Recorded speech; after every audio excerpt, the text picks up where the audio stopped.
Neymiş şimdi?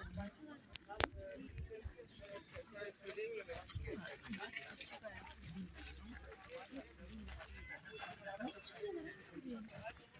Aşağıdan mı çıkıyor? Babam bizim bütün tartışmayı zaten çekti. Silinsel tartışmayı. Geldi. Hoş geldiniz. Merhabalar. Var mı senin?